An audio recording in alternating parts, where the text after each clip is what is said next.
We are at Alley 51 Food Hall, and we are going to do another episode of Mukbang Money, where we talk about money and I share some of my favorite eats with you, so let's go. If you haven't been here before, it is in South Charlotte in Pineville, technically, and it is a Asian-inspired food hall. They've got Thai, they've got Filipino, they've got Chinese, they've got Korean, got all of the different types of Asian cuisine. I want to grab something sweet, so let's see what they got going on here. Should we try that place? Honey Cow? They've got coffee, milk tea, croffles. I like a good croffle. And snow series. It's too cold for snow.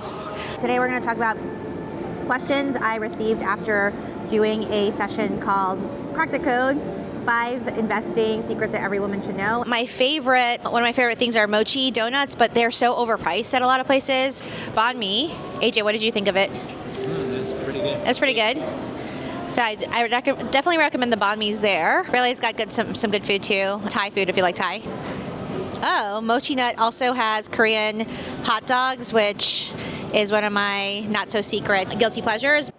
Are you enjoying this content? If you are ready to level up and actually start taking real action towards crushing your money goals, check out my new book. It is Crush Your Money Goals, 25 habits that you can start today to pay off debt, to save and invest. It's all of my best secrets as a debt-free millionaire, jam-packed into one book for just $18. Go back and get a croffle.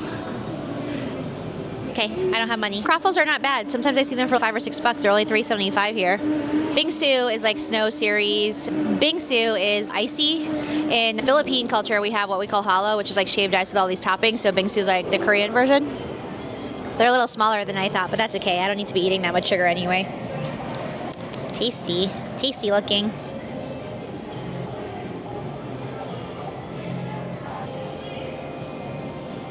Sugar overload. Ooh. Okay, let's try it. This is really hard to eat with a fork. A lot of sugar. Not bad. But it has condensed milk, whipped cream, and Oreo on top of this croffle. You know what's wild? Is I have a health coach, and now that I've been eating less sweets, this is actually overly sweet for me. Let's have AJ try.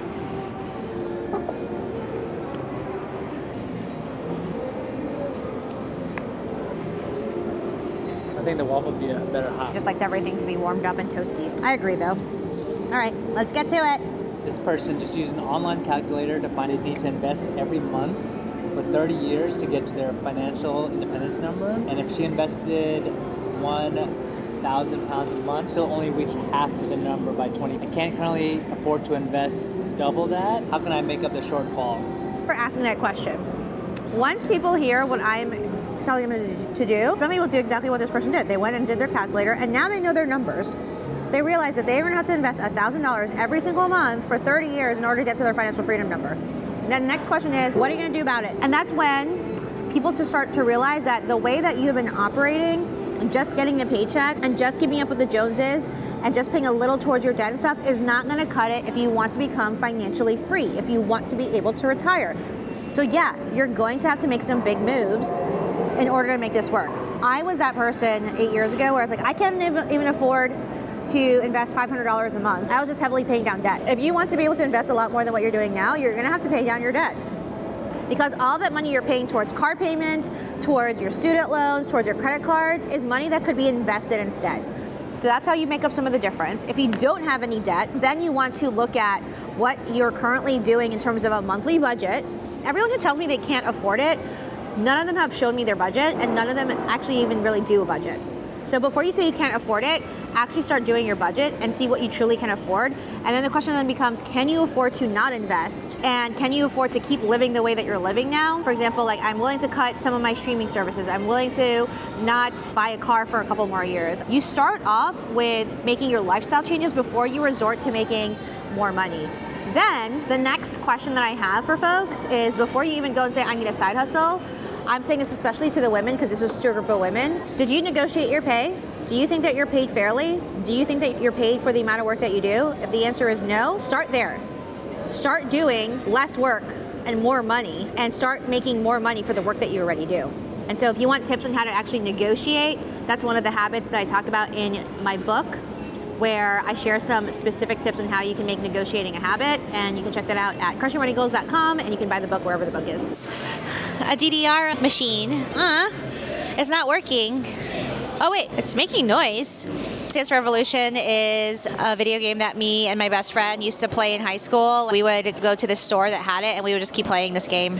And you basically just tap your feet to match the predecessor to, what's that game on Nintendo? The dancing one? Just Dance, but like with just your like feet. I wish it was working right now. I would show you how not good I am at it.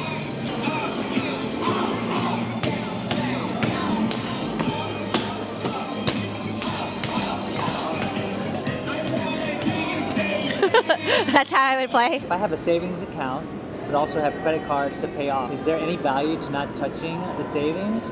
Or should I prioritize paying off the credit card, regardless if that means lowering my saving? Great question. Thanks for asking that. My philosophy is that credit card debt is the killer of wealth building. Right now in the US, average credit card debt is being financed by 23% interest rate. So if you want to think about the fact that you are the credit card company's greatest investment, they're doing nothing, absolutely nothing, and earning 23% off of you. That should light a little fire under your butt to say, I don't want to be someone else's passive income. When it comes to your savings, this is what I see a lot of people doing. They have enough money in savings and they're still holding on to credit card debt, not realizing that they're just wasting money on credit card interest. My recommendation for folks is you have 1 month's worth of savings in a high yield savings account. So if this is just a regular savings account, that's not good enough. You need a high yield savings account, one that is paying you right now at least 4% in interest. And then any extra money that you have in your savings goes to pay off the credit card debt. And you keep crushing that credit card debt until you are cleared of credit card debt and you are paying off your credit cards every week. One of the best things you can do before you go into investing is to never, ever get in credit card debt again. Never. And granted, there might be certain times where emergency happens or something happens where you can't foresee it, but the vast majority of people who I know who have credit card debt could have prevented it with a little bit of planning and having savings in the bank. So now you're going to restart your money plan. You're going to have 1 month's worth of savings in a high yield savings account. You're going to put the rest of the money towards a credit card debt, and then you're going to rebuild back your savings, and it'll be a lot easier to rebuild your savings back because you don't have any credit card debt and you're putting any money that you used to put towards credit cards towards your savings instead. How do you suggest balancing investing in stock market with an expected 10% average return versus paying off your mortgage with about a 6% interest rate? Great question. My husband and I had the very same question, and I did the opposite of what every financial advisor told us to do. We decided to pay off our mortgage and then go all in on investing because I wanted the security of knowing I had a paid off home. That might be more valuable or less valuable to other people, but me being able to have paid off my home at the age of 34 freed me up to be able to invest at least $2,000 a month instead of paying it to the mortgage company.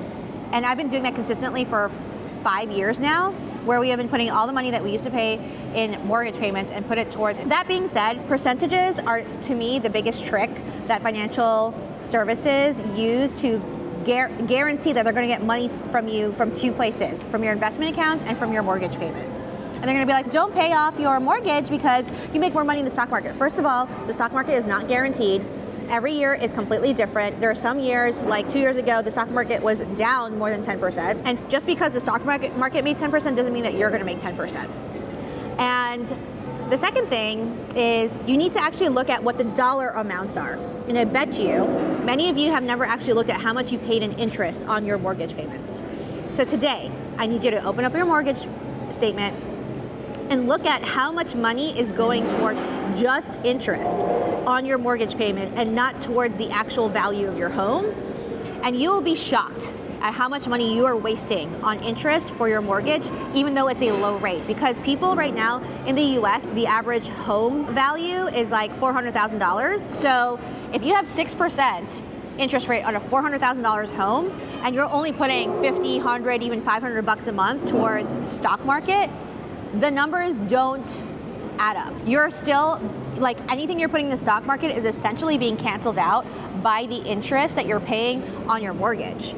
So I'm not telling everyone that you need to go pay off your home today, but I do need you to consider the fact that having a paid off home not only gives you a lot more freedom to make more money in investing, but it actually gives you the peace of mind and reduces your risk so that you can take a chance on the stock market later, because at least you won't lose your home. That being said, also you need to actually check the dollar amount and not just the interest rate percentage to see how much you're actually paying in interest and whether or not you think you're going to make up that difference by being a beginner stock market investor. And I think paying off your home really means paying off the principal of your home, and it's also adding equity.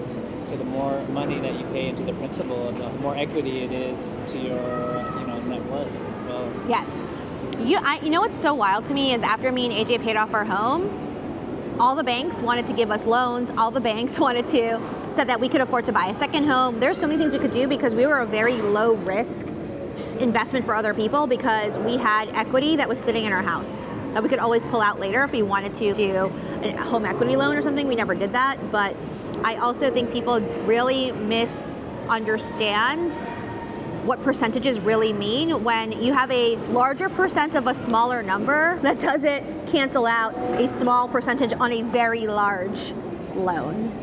If you like this content and if you want to come with me on another mukbang session, I would love for you to hit the subscribe button. And if you have questions that you'd want me to answer for you on saving, investing, paying down debt, or personal finance and growing your income, you can put your questions down below and you might see your question in another episode. See you next time. You can find more at crushyourmoneygoals.com or head to Amazon, Barnes & Noble's, wherever books are sold, or better yet, check out your local bookstore.